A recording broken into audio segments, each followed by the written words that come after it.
A poor-looking janitor returned her lost wallet. Only later she learned he was a disguised millionaire. Hello everyone. Before we begin today's story, I have a small favor to ask. Please hit subscribe and turn on the notification bell so you never miss our channel's new videos. It's quick, free, and the best way to support us in bringing you more dramatic stories. Your support means the world to us. Where are you watching from? Drop your city or country in the comments below. Thank you very much. Now, let's return to our main character. Maya Ellis didn't realize her morning was about to unravel the moment she stepped off the crowded bus. The wind rushed down 3rd Avenue, lifting her receipts, her hair, and, without her noticing, her wallet slipping right out of her tote bag and falling onto the sidewalk. She only realized it was gone 20 minutes later, right as she reached the cafe where she worked the early shift. Her stomach dropped. Inside that wallet was everything. Her rent cash folded into a paper clip, her student ID for night classes, her Metro card, even a tiny sketch she had drawn the night before of her dream studio. A place she hoped she'd one day build when life finally got easier. She tore through her bag again, panic rising, breath turning sharp. No, no, no, she whispered, feeling the cold slap of reality. Losing that wallet meant losing the last bit of stability she had. Then a voice behind her said, "Excuse me, ma'am? Are you Maya?" She spun around and saw him. The janitor she'd noticed sometimes mopping the lobby of the building next door, a man who always seemed to melt into the background. His clothes looked worn, paint splattered across the sleeves, and the knees of his work pants were frayed. His dark hair was tucked under a cap, and he carried a cheap canvas backpack slung over one shoulder. In his hand was her wallet. She gasped, nearly snatching it, then stopped, startled by the softness in his eyes. "I think this is yours," he said, offering it gently, like something fragile. "Saw it on the sidewalk near the bus stop. I tried to catch up, but you walk faster than I look." She blinked at him, confused and overwhelmed. "You kept it safe? You didn't take anything?" He shook his head immediately. "Of course not. Someone must have been looking for it." His smile was small, almost shy, but warm in a way that cracked straight through her morning anxiety. Maya flipped open the wallet with trembling fingers. Everything was still there. Every dollar, every receipt, even the little drawing.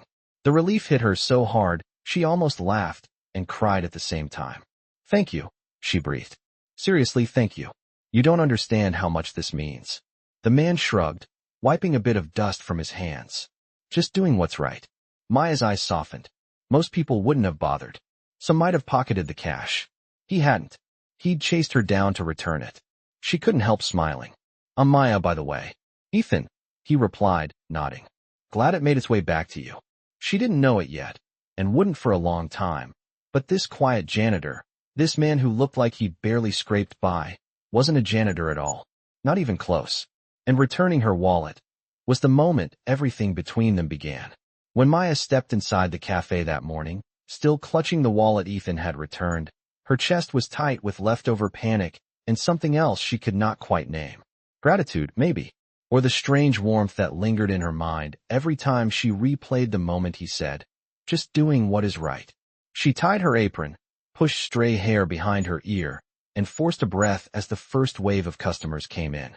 The steam from the espresso machine fogged the air, and the familiar scent of roasted beans settled her nerves. But even as she smiled and poured drip coffee into a to-go cup, her thoughts kept drifting back to the janitor with the quiet eyes. Ethan. She did not know why the name felt comforting. Maybe because in a city where everyone moved fast, looking out for themselves, he had stopped for her. A few hours later, right as the lunch rush began, she looked up to see him again. Ethan stood by the door, hands in his pockets, head slightly bowed like he was not sure he should be there. He looked almost embarrassed when their eyes met. "Hey," she called, trying not to sound too eager. "You came back." He shrugged with that same shy half-smile. "Needed a break from mopping floors. Thought I would try real coffee today."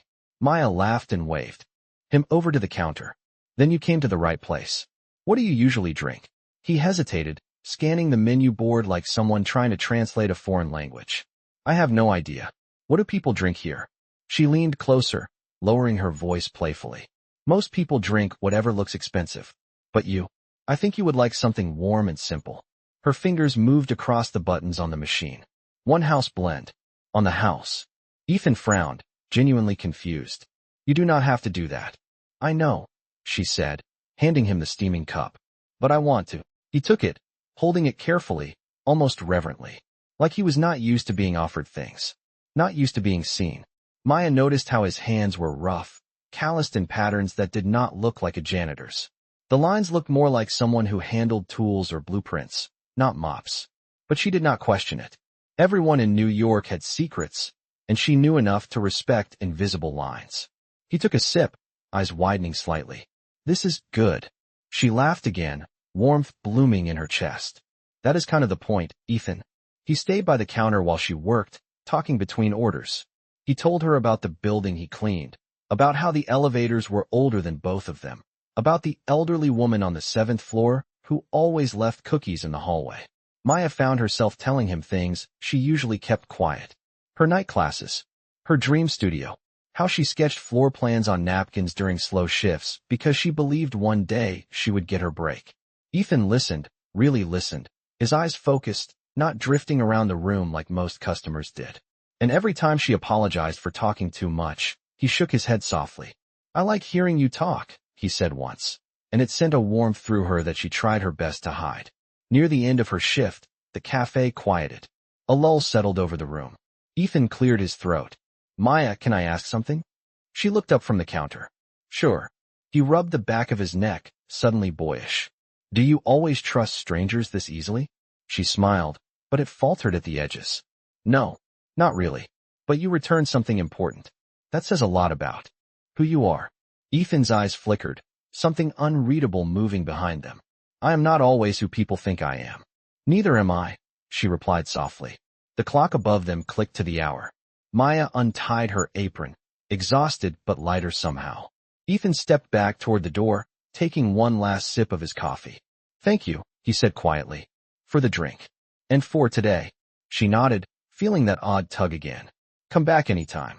He turned to leave, but right before the door closed, Maya saw it, through the reflection in the glass. A sleek black SUV pulling up to the curb, a driver stepping out, opening the back door. Ethan froze for half a second, eyes shifting, jaw tightening. Then he walked the other direction, away from the vehicle, pretending he had not seen it. As if he was avoiding it. As if he was hiding from it. Maya blinked, the hair on her arms lifting. Why would a janitor walk away from a car like that? And why did the driver look like he was searching for him? For the rest of her shift, Maya could not shake the image of the black SUV waiting outside, the sharply dressed driver scanning the sidewalk like he expected someone important to walk out. And the way Ethan turned away from it, almost instinctively, as if stepping toward that car would expose something he was not ready to reveal. By the time she stepped out into the cool late afternoon air, the SUV was gone. The sidewalk was quiet again, just the sound of distant traffic and the soft rattle of the cafe's sign swaying in the breeze. She tightened her coat around herself and started walking toward her apartment building, replaying the day in her mind. Maybe she was overthinking it. Maybe the car had nothing to do with Ethan. But deep inside, a tiny voice whispered otherwise. When she reached her building, she spotted him again. Ethan was in the lobby, kneeling beside a broken vending machine, toolbox open, sleeves pushed up to his elbows. He looked different under the warm yellow lights, more capable, more focused, almost like someone who was used to fixing bigger things than snack dispensers. You again, she teased lightly. Are you following me? Ethan looked up, startled, but when he saw her smile, he relaxed. Believe me, I could ask you the same thing, he said, tapping the machine with a screwdriver. This thing has been stealing quarters all week. She walked over, watching his hands work, steady and sure. I did not know janitors fixed appliances too. Sometimes, he said. Sometimes I just pretend I know what I am doing and hope it works. Maya laughed, leaning against the wall, feeling oddly at ease. So what is the real story? Why were you walking away from that SUV earlier? Ethan froze for just a fraction of a second. It was so quick most people would have missed it. But Maya noticed the way his shoulders tightened, the way his eyes dropped to the floor before he forced out a chuckle. SUV? I did not see anything. She tilted her head, studying him. He was lying. She could feel it. But she did not press. Something told her pushing too hard would make him disappear, and she did not want that.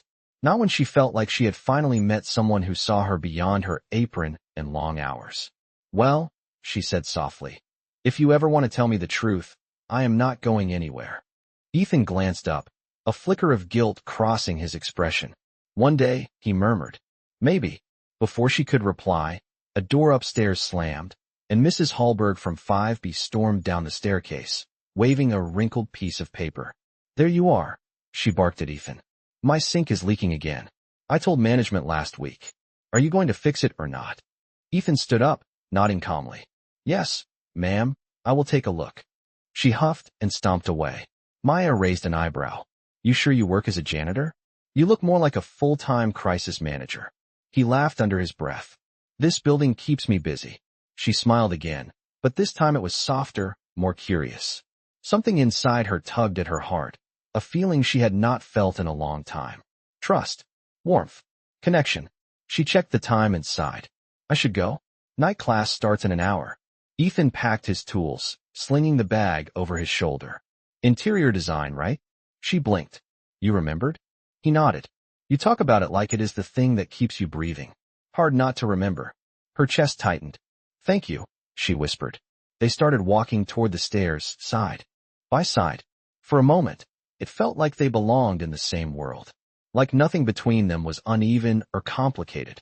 But as they reached the second-floor landing, a sudden echo of footsteps approached fast. A suited man, the same driver from earlier, appeared at the top of the stairs, breathing hard like he had been searching everywhere. When he spotted Ethan, his eyes widened with relief. Sir, there you are, the man said. You cannot keep walking off like that.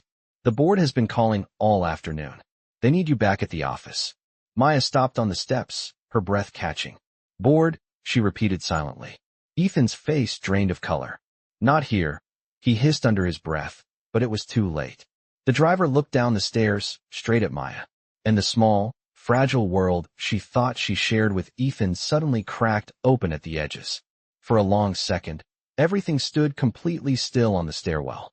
Maya felt as if the world had tilted beneath her feet, the air squeezed tight in her chest.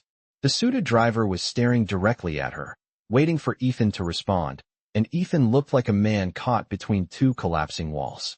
Maya opened her mouth to speak, but no words came out.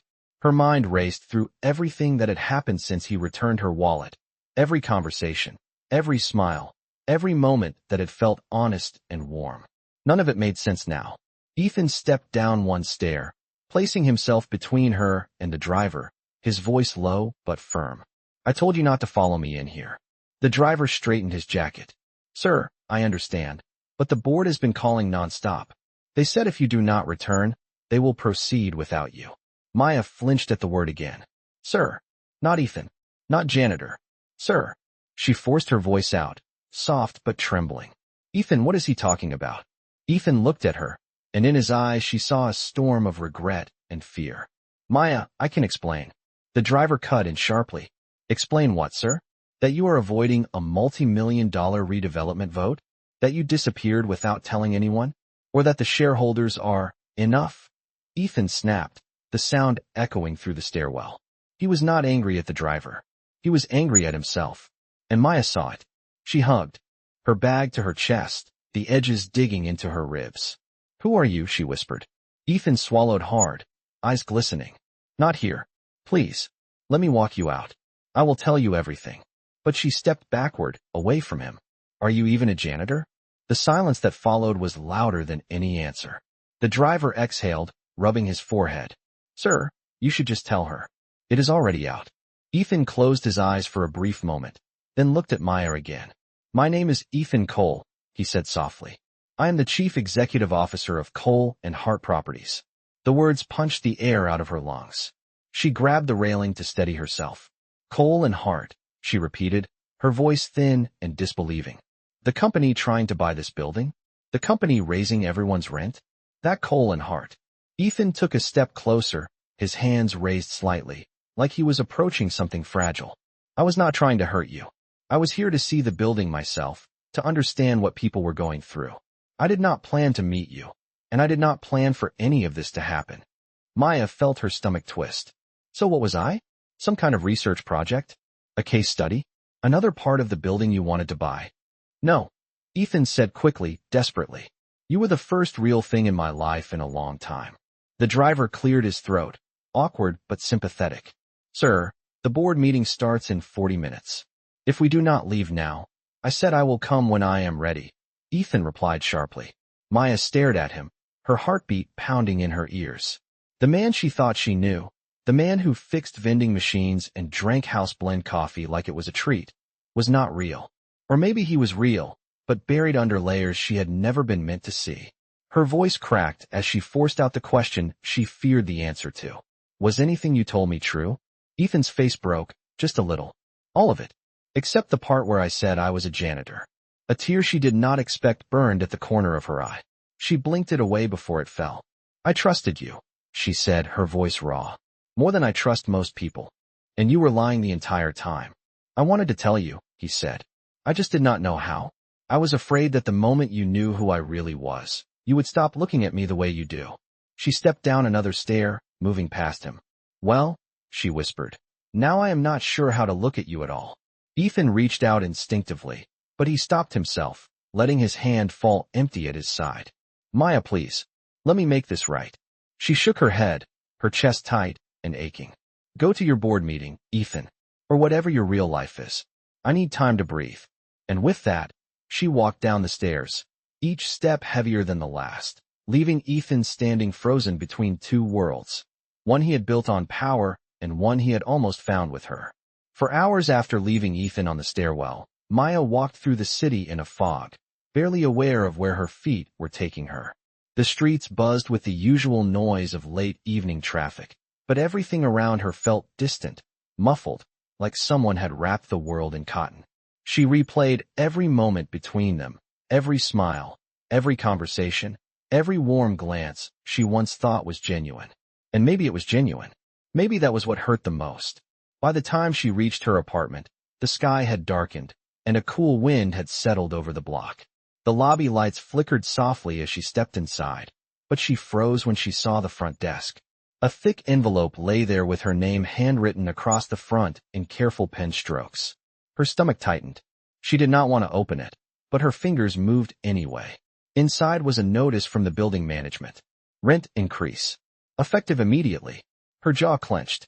Of course this was happening today of all days. She tossed the envelope onto her tiny kitchen table and sank onto the worn couch, dropping her face into her hands. Ethan Cole, CEO, board meeting, redevelopment. The words circled like vultures, and the more she tried to push them away, the sharper they returned. He had stood in her building pretending to belong there, but the truth was he was part of the reason people like her struggled to stay in their homes. She wondered if she had been a fool from the start. A soft knock interrupted her spiraling thoughts. 3 gentle taps. Too careful to be a neighbor. Too soft to be management. She did not move, but the knock came again, slightly firmer this time. Maya, a familiar voice said from the other side of the door, low and hesitant. Please, just a minute. Her breath caught. Of course he was here. She considered pretending she was not home, but part of her knew that facing him was unavoidable. She stood, walked to the door, and opened it just enough to see him. Ethan stood there in a dark suit. No cap, no paint-stained clothes. Just him. The real version. Or at least the version he showed the world. His eyes softened instantly at the sight of her. Thank you for opening the door, he said quietly. I know I am the last person you want to see. She kept one hand on the edge of the door, ready to close it if she needed to. What do you want, Ethan? He exhaled slowly. To apologize. And to tell you the part of the story you deserve to know. She hesitated. Her heart was bruised, but beneath the anger lived a small knot of curiosity she could not untangle. She stepped back and allowed him inside. He entered carefully, as if afraid to disturb the air.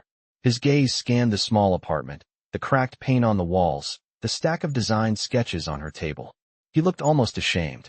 Maya, he began, I went undercover because I was tired of boardrooms and filtered reports. I wanted to see how our decisions affected real people. But when I met you, everything changed. I kept coming back because being around you felt honest. You saw me as a person, not a title. She crossed her arms, watching him closely. And yet you still lied. I did, he admitted without hesitation. And I regret that more than you know. I did not tell you because I did not want to lose the way you looked at me. Not with suspicion or fear. Just real. Her throat tightened despite herself. You hurt me, Ethan. His voice cracked softly. I know, and I am trying to make it right. He reached into his coat, pulling out a folded document. This is why I came tonight. He handed it to her. She unfolded it slowly. Her eyebrows lifted. It was a formal proposal to halt the redevelopment plan and freeze all rent increases in her building. What is this? She whispered. My vote, Ethan said. The one they needed earlier. I used it to stop everything. No one in this building is losing their home. Not now, not anytime soon. She stared at the paper, disbelief and confusion swirling inside her. Why would you do this? Ethan met her gaze, his eyes steady and vulnerable. Because you showed me what this place means. Because you reminded me that people are not numbers. And because I care about you more than I have cared about anyone in a very long time. Her breath trembled. Her mind raced. Part of her wanted to forgive him right there. Another part needed more time. She lowered the paper slowly. Ethan, I do not know what to do with all of this. He nodded with understanding. Then do not do anything right now. Just breathe. I am not asking you for forgiveness tonight. I just wanted you to know that I am trying to be the man you thought I was. He stepped back toward the door, hesitating one last moment. I will wait, he said softly. And then he left, closing the door with a quiet click that echoed in the silence that followed, leaving Maya standing in the center of her small apartment, holding the proof that maybe, just maybe, the man who lied to her was also the man trying hardest to make things right. I had a single restless night to sit with everything Ethan had told me, but even by morning, my thoughts still felt tangled.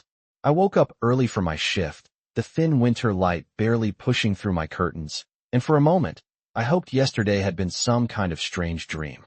But the proposal he left on my table was still there, right where I had placed it, its edges perfectly aligned with the wooden grain as if it belonged in my life. I touched it with the tip of my finger and felt a quiet ache in my chest. He had kept his word. He really had voted to stop the redevelopment. That was not something a manipulative man would do. That was something a man with a conscience would do. Still, my heart was not ready to forgive him entirely. Truth and trust were heavy things, and he had shaken both. At the cafe, the morning rush passed in a blur. I took orders, steamed milk, wiped down counters, but my thoughts kept drifting back to Ethan, to the way he had looked standing in my doorway, vulnerable and stripped of every layer of pretense. Around noon, as I refilled the napkin holders, I realized the cafe had gone quiet. When I looked up, Ethan was standing just inside the entrance. He was not wearing a suit this time. He was dressed simply in dark jeans, a gray sweater, and a look that told me he had rehearsed what he wanted to say, but was still unsure he would get the chance. My stomach tightened. I had told myself I needed space, and I did, truly. But seeing him there still sent a familiar warmth through me. I walked to the counter slowly. Ethan, I said cautiously. You should not be here during my shift. I know, he replied gently. I just wanted to return something. He held out a small notebook. My breath caught. It was my sketchbook, the one I thought I had lost weeks ago. The one with the early drawings of my dream studio.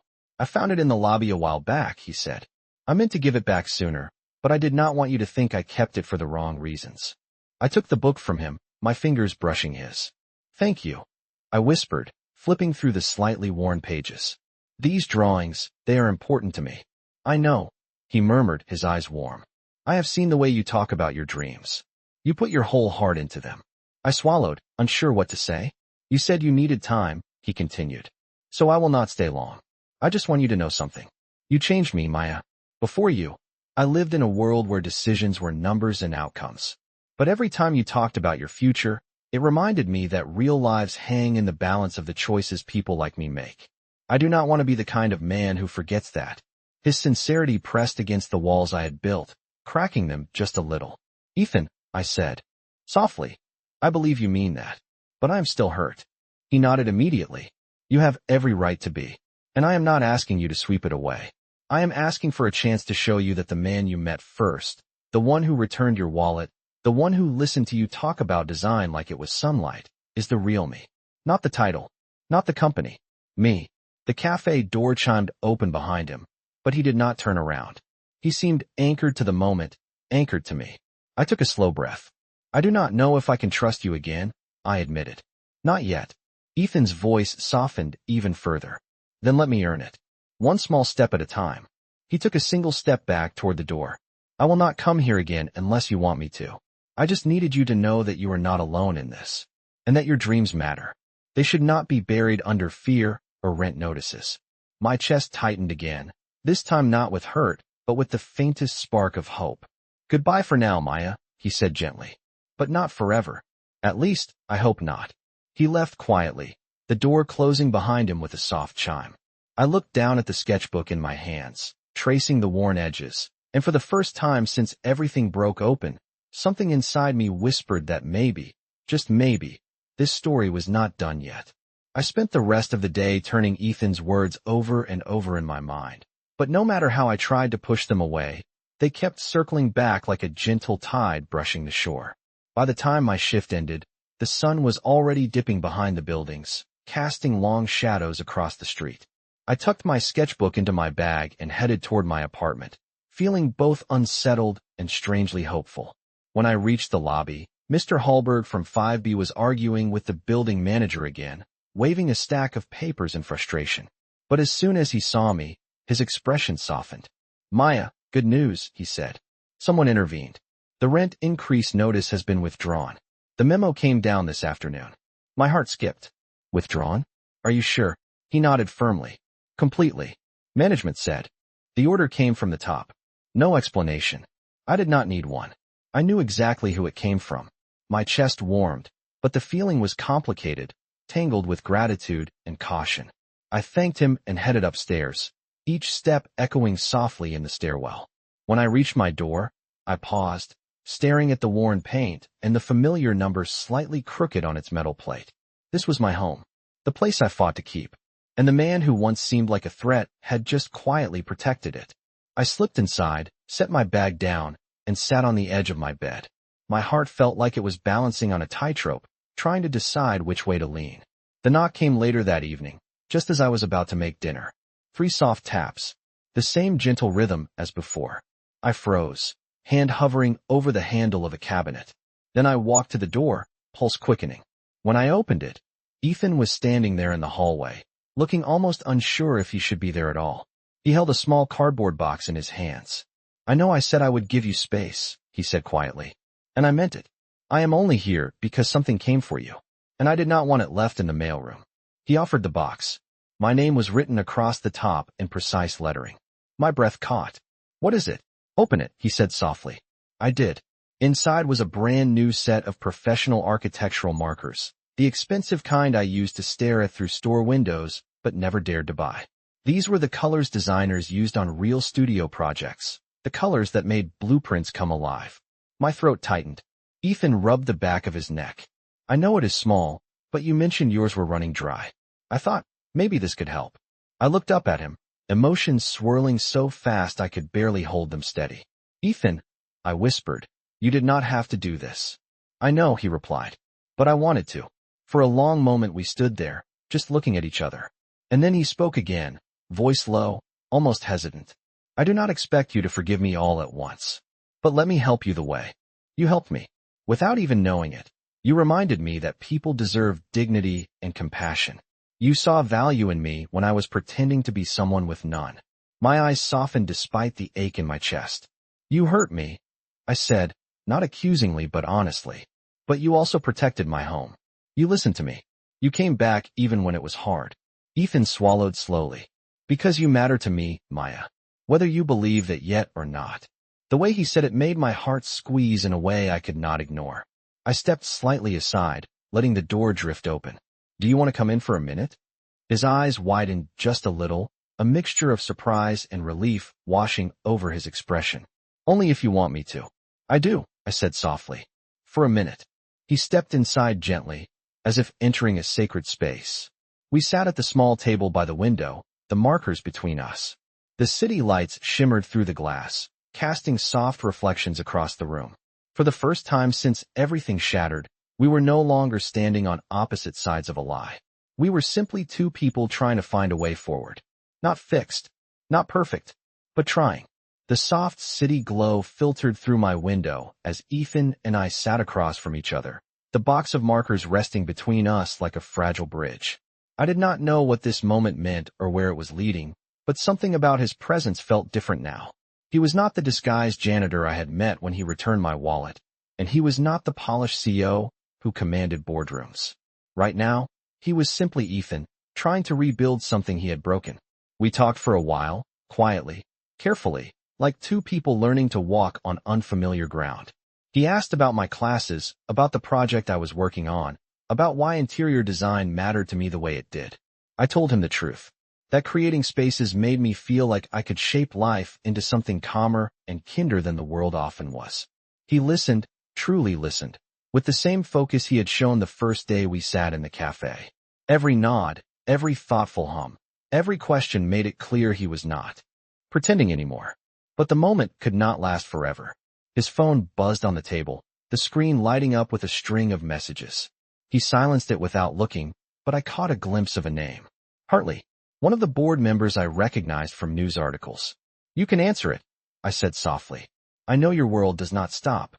It can wait, he replied, but his voice carried tension beneath the calm. There was more to this sudden urgency than he was letting on. I closed the marker box gently. Ethan, what is happening at your company? He hesitated. The silence stretched. Finally, he exhaled slowly and met my eyes. Some people on the board are not happy I halted the redevelopment. They think I am making emotional decisions. They want the project pushed through because it is profitable. My stomach tightened. And stopping it puts you at risk? Yes, he admitted. They cannot remove me easily, but they can make things difficult. Very difficult. The weight of it sank into the room like a stone. He was fighting a battle he never had to fight. Not for himself. For us. For the people who lived in this building. For me. I felt something shift inside me. Something I had been trying to ignore since the moment he showed up at my door with that folded proposal in his hand. Ethan, I said quietly, why would you risk that much? Why would you go against your board for people you barely know? His eyes softened, and the truth appeared there before he said a word. Because I know you, he said. Because meeting you reminded me that real people live behind the walls we buy and sell.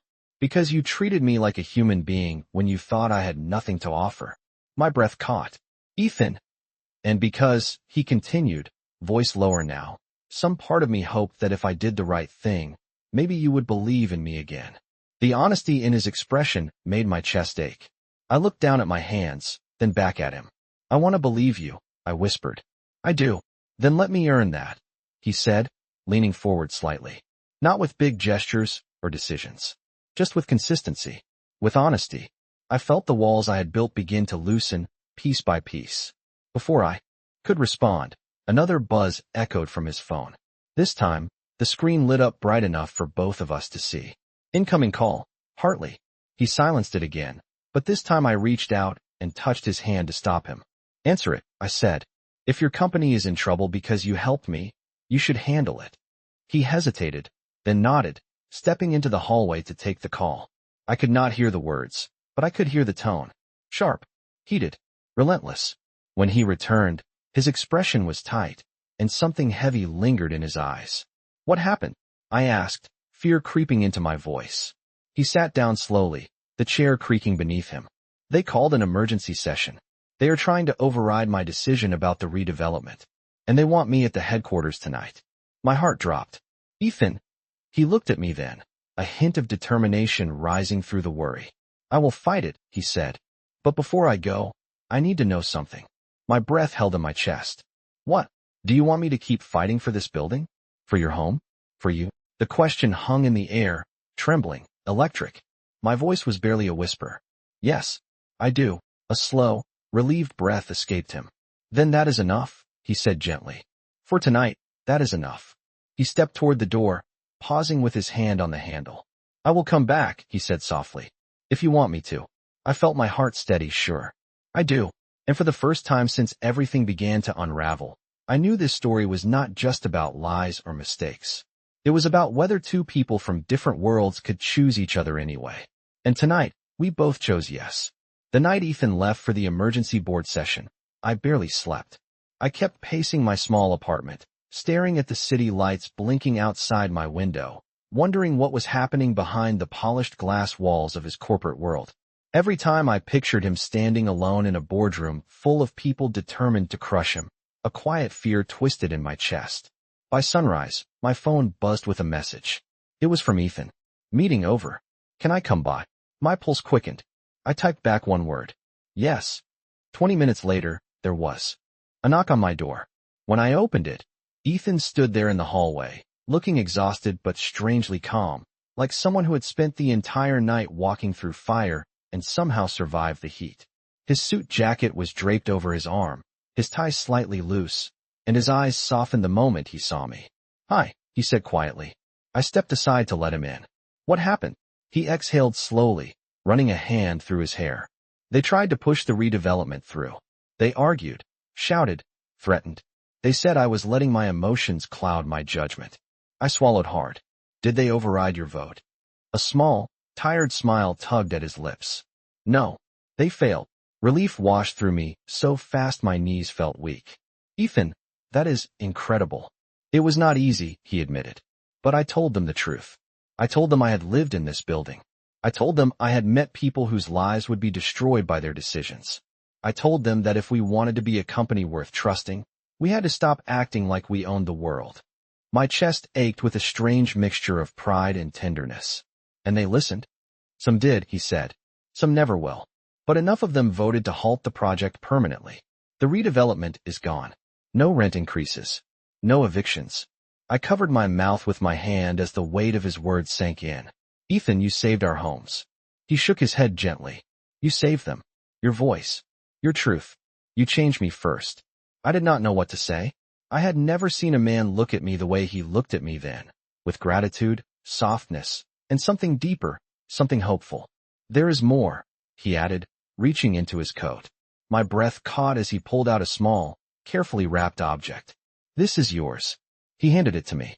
Inside the wrapping was a slim silver frame holding the tiny hand-drawn card I thought I had lost, the sketch of my dream studio. The sketch he had seen the day he returned my wallet. The sketch I never told him meant more to me than anything I owned. How did you? It fell out of your wallet that first day, he said softly. I kept it because I knew one day I wanted to give it back to you the right way, and because it reminded me of the person I wanted to become. My eyes blurred with tears I had been holding back for days. Ethan, this is the sweetest thing anyone has done for me. He stepped a little closer, hesitant but hopeful, as if waiting for permission to breathe. Maya, he said gently, I know I made mistakes. I know I hurt you, but I am trying to be better. Not because I am a CEO, not because of the company, because of you. The words settled between us like something fragile and powerful all at once. I took a slow breath. Then I did something that felt as natural as breathing. I reached for his hand. His fingers brushed mine, warm and careful, as though he was afraid to hold on too tightly. Ethan, I whispered, I am not promising perfection, but if you keep telling the truth and keep fighting for people the way you fought last night, I think we can build something real. His breath caught, and he nodded slowly. I would like that. More than anything. He lifted the framed sketch slightly. And maybe one day, when you open your own studio, you will let me be your first client. I laughed softly, tears slipping down my cheeks. Only if you promise not to pretend to be a janitor again. He laughed too, the sound warm and unguarded. I promise. And standing in my tiny apartment, with city lights spilling across the floor and his hand holding mine, I realized something simple and true. The man I thought I knew had been wearing a disguise. But the man standing before me now, tired and real and trying. This was the man worth loving. And as he pulled me gently into his arms, I knew this was just the beginning of something honest, something earned, something worth fighting for. A story that began with a lost wallet and ended with two people choosing each other for all the right reasons.